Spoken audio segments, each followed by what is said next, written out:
this video, I'm going to explain how to sit upright at ease without becoming tired.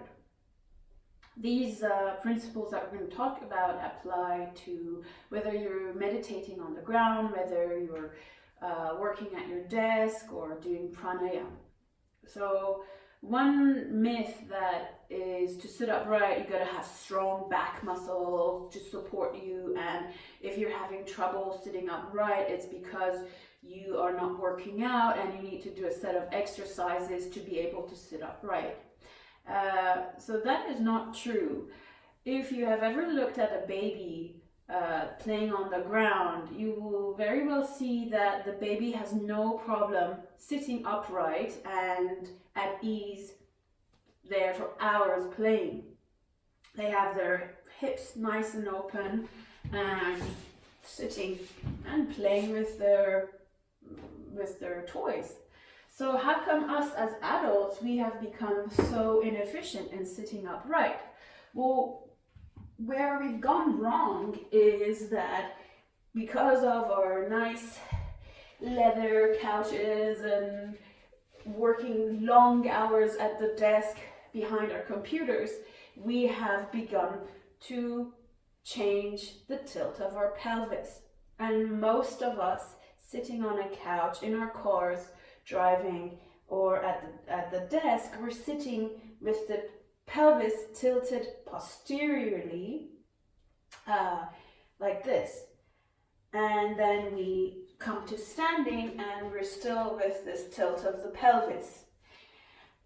So as a Rolfer, most of my patients' problems with lumbar pain, cervical hernia, hip pain, it most of the time comes because we're sedentary beings and we work long hours at our desk and we're unaware of how the tilt of our pelvis is causing all these problems. So one part of my job is to basically teach people how to sit efficiently and to explore the tilt of their pelvis and how that causes most of their chronic pain in their body. So I'm going to sit this way so that you can really see the tilt of my pelvis. So first of all, if you're sitting on the ground, I suggest that you find a cushion, a block, a book, something to come a bit higher, bring the hips higher, the hip joint higher than the knees, so that you can allow this tilt of the pelvis. You can, come as high as you need, put more blocks, more cushions, so that you can open the legs with more ease. Okay, and I like to use something harder than very cushiony, because when it's a hard surface, it gives a nice reference for my sit bones. The sit bones are these bony structures, your ischion, and you can touch. It's nice to touch the ischion and actually feel them, because very often we're even unaware of our body parts. So you need these bony parts right under you, okay?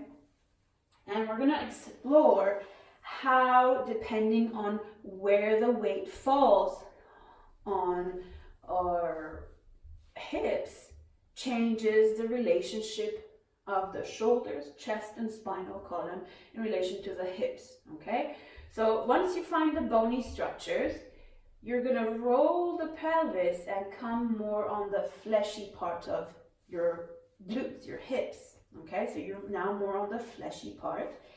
And as you can see, very obviously, this tilt of the pelvis has caused a more exaggerated kyphosis in my thoracic spine. It has changed the position of my neck. And if I keep this position of the pelvis and someone says, Delara, hey, sit upright. I try to sit upright. I have to make a lot of effort with my erector spinae, the back muscles here, and my pectorals to bring the chest into an upright position and my neck muscles to lift the head. Okay, so I can hold this for a few minutes, but after a few minutes I for sure will become tired and collapse again. Okay, because these big muscles that are helping me to come to an upright position consume sugar, and they're not meant to work constantly. They're called phasic muscles, and they turn on for a short while, but they need to turn off again. They're not meant to be on constantly to just keep me in an upright posture in gravity. Okay, so we need to understand this, and many people go to the gym and they're doing these extensions to strengthen the erector spinae, thinking that these muscles will help them be in an upright posture without becoming tired. So that's a wrong approach. Don't do that. Okay. Now, so we were in this posterior tilt of the pelvis, and you can see that being here affects my breathing as well. Okay, so if we experience, just take a few breaths in this position, I think most of us will experience that inhalation is quite difficult and short. Exhalation is easier because the chest is in an exhalation pattern, right? So imagine wanting to do pranayama from this position is going to be very difficult and very inefficient, right? Because I can't open my chest and allow space for the lungs to take in the maximum amount of air, and it becomes very tiring to be here sitting and doing these breathing exercises.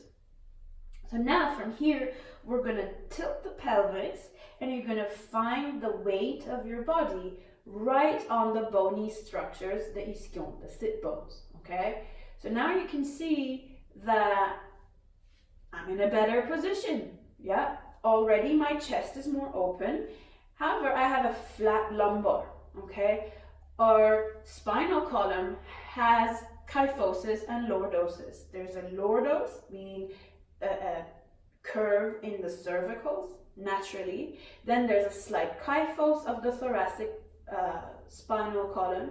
Then we need a little curve, lordosis curve, and then the sacrum again has a little kyphos. Okay, so we need these curves of the spine. The spine is not supposed to be like a pole, just straight. That's not how that's not an efficient body. Our body is designed to have curves of the spine, and we need to respect these curves. Okay, if we flatten these curves, it will cause problems. Okay, and I want to, so as you can see, if I'm right on the bony structures, my lumbar here, the lower back, is flat. Okay, so now I'm going to come just half a centimeter or a centimeter more towards the thighs, so more in front of the ischion. Okay, so I'm going to just tilt the pelvis anteriorly, and voila, now I have my weight falling a little bit in front of the ischion. I can still feel the bony structures, but I can also feel the fleshy part of my thigh, right? And now you can see I have a slight lordos, so I'm not exaggerating like a duck like this. I'm just respecting that natural lordos of my lumbar, and you can see that my sacrum, this bony structure here, okay, is free. If my sacrum and coccyx would grow a tail, my tail would be hanging out behind me happily. Yeah, it's not stuck between my legs, it's free. Okay, this tail is hanging out free here, and as you can see, being here, collapsed chest, just by changing the tilt of the pelvis, my sternum, this bony structure of your chest, will just blossom. Yeah, it will open and come to being available. Okay, So now my chest is available and open for a nice inhalation, okay? So now being here, you're gonna take a few breaths and experience what inhalation and exhalation feels like, okay?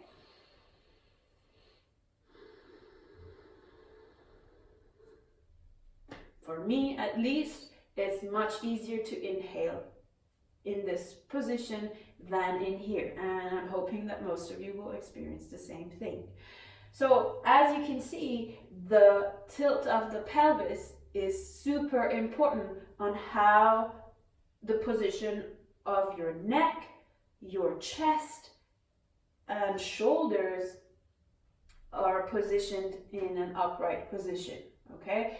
So if we don't change this position of the pelvis, it's going to be very hard to sit in an upright position, okay? So I hope that helps you find a better posture, whether you're working on your chair, watching a movie, reading, studying, doing meditation, and doing pranayama, okay?